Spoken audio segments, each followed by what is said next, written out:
Bonjour à tous. Nous allons voir aujourd'hui l'hémorragie digestive, stratégie diagnostique et thérapeutique. Donc, en fait, c'est l'une des urgences médico-chirurgicales par excellence. Donc, par souci de temps, on va essayer de dire l'essentiel.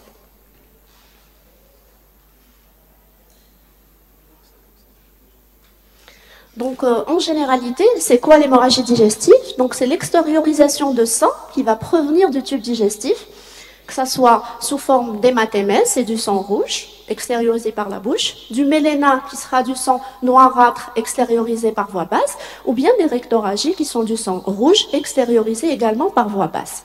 Donc, elle représente, comme nous l'avons dit, une véritable urgence médico-chirurgicale.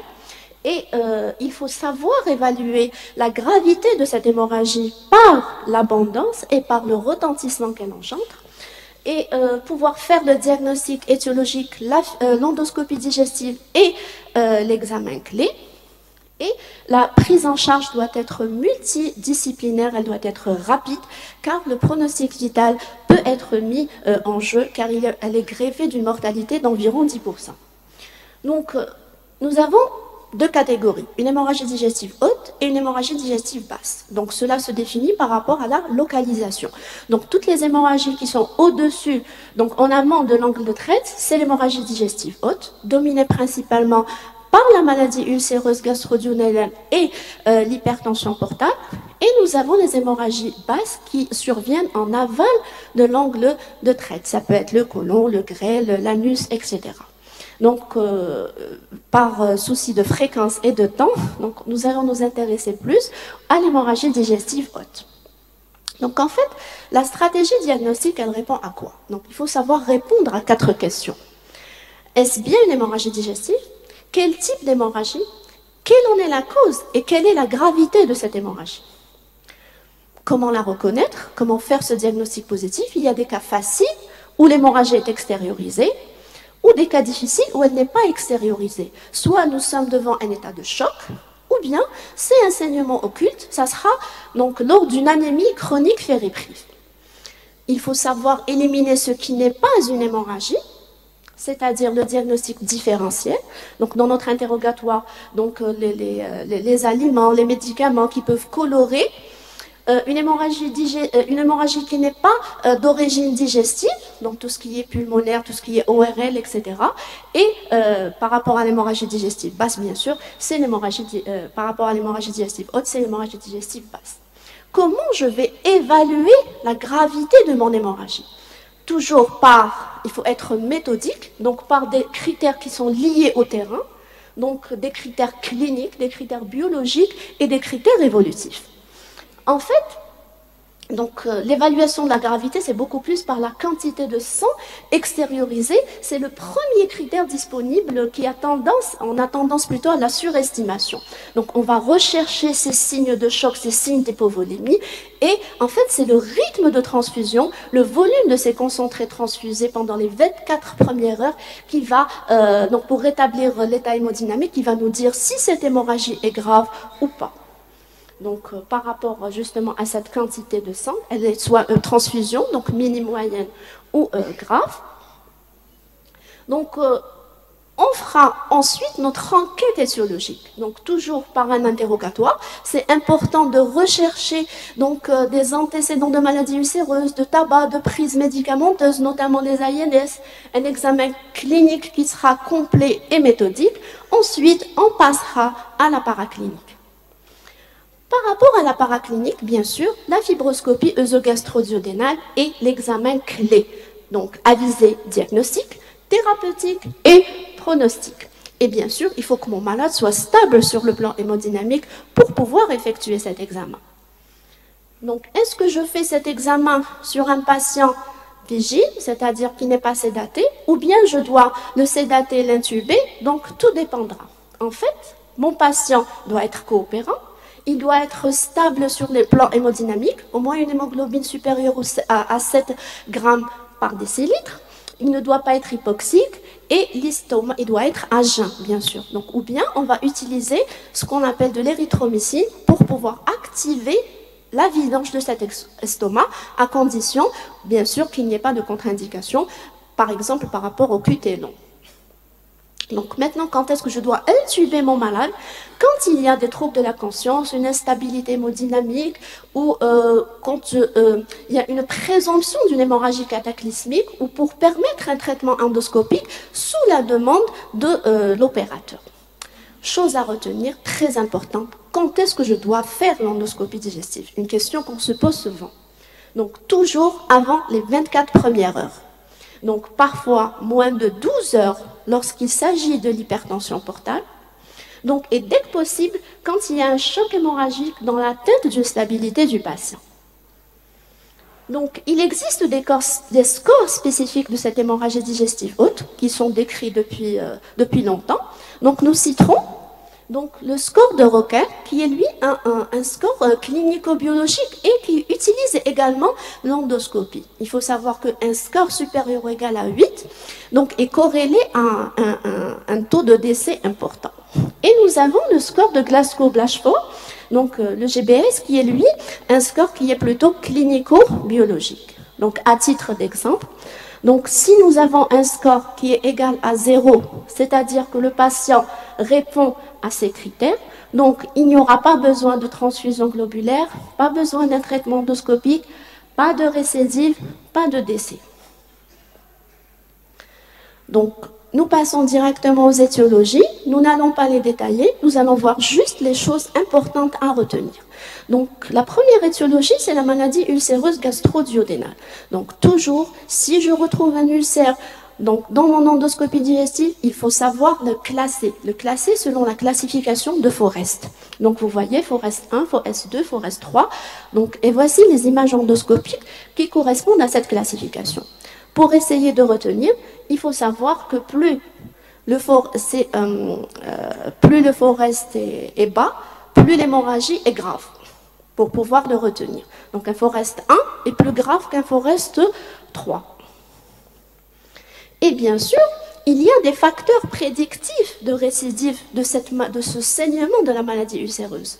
Donc il y a des facteurs de risque cliniques, comme par exemple la prise d'ALNS et le nombre de culots transfusés. Il y a des facteurs de risque endoscopique. Si j'ai un ulcère qui est de grande taille supérieure à 2 cm, j'ai plus de risque qu'il récidive. La localisation difficile par rapport à l'endoscopiste, donc au niveau de la petite courbure ou de la face postérieure du bulbe, quand c'est un saignement actif et quand on n'a pas fait une endoscopie de contrôle. Une question qu'on se pose souvent, qu'en est-il des anticoagulants et des antiagrégants plaquettaires lorsqu'un malade a une maladie ulcéreuse et qu'il a saigné. Donc pour les anticoagulants, dois-je arrêter ou pas? En fait, en cas d'instabilité hémodynamique ou d'hémorragie sévère, donc une réversion des AVK doit être réalisée toujours en accord avec l'équipe de cardiologie. Donc on doit obtenir un INR inférieur à 2,7 avant la réalisation de l'endoscopie digestive et la reprise des AVK ne doit être reprise qu'au bout du 7e jour. Donc concernant les nouveaux anticoagulants, donc les sociétés savantes recommandent un arrêt de ces traitements si possible après discussion toujours, après avoir pris connaissance des types de médicaments et de son dosage.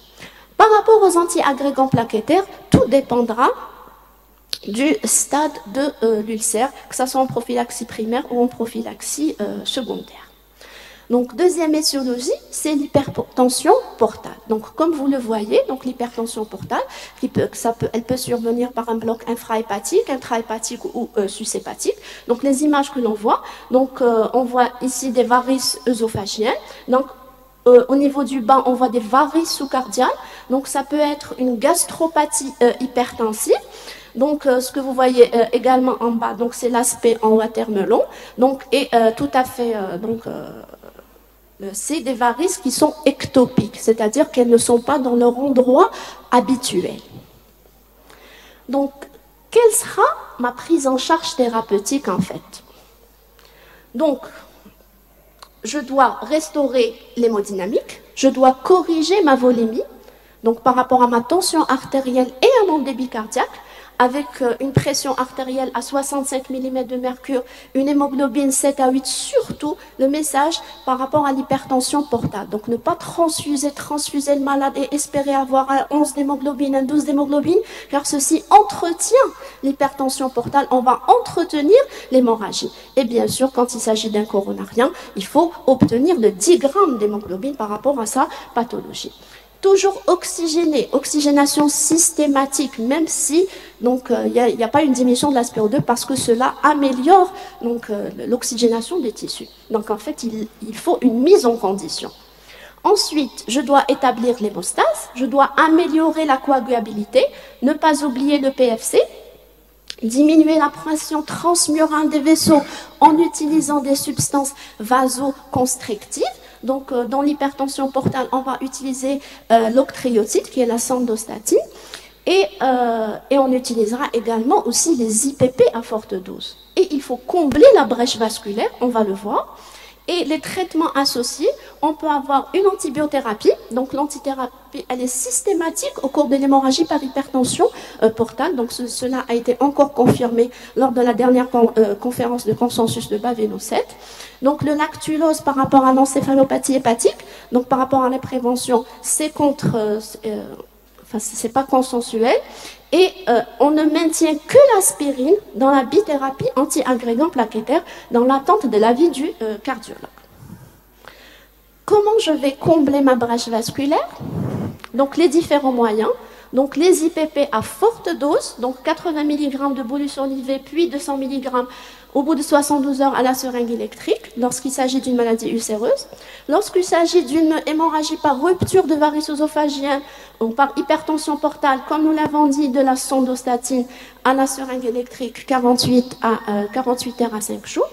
Donc, par rapport à la maladie ulcéreuse, s'il y a lieu de faire un traitement endoscopique interventionnel, donc la pose de clip, donc comme vous le voyez par le bas, ou bien il existe aussi un spray hémostatique, ou bien on peut injecter de l'adrénaline. Pour l'hypertension portale également, il y a la ligature des varices œsophagiennes, il y a la colle biologique par rapport aux varices sous-cardiales. Donc, si ça ne marche pas, on passe à la sonde de tamponnement. Donc, c'est-à-dire quand on n'arrive pas à faire avec le traitement médical, on passe à la sonde de tamponnement. C'est la classique sonde de Blackmore pour les varices œsophagiennes et la sonde de Linton pour les varices sous-cardiales.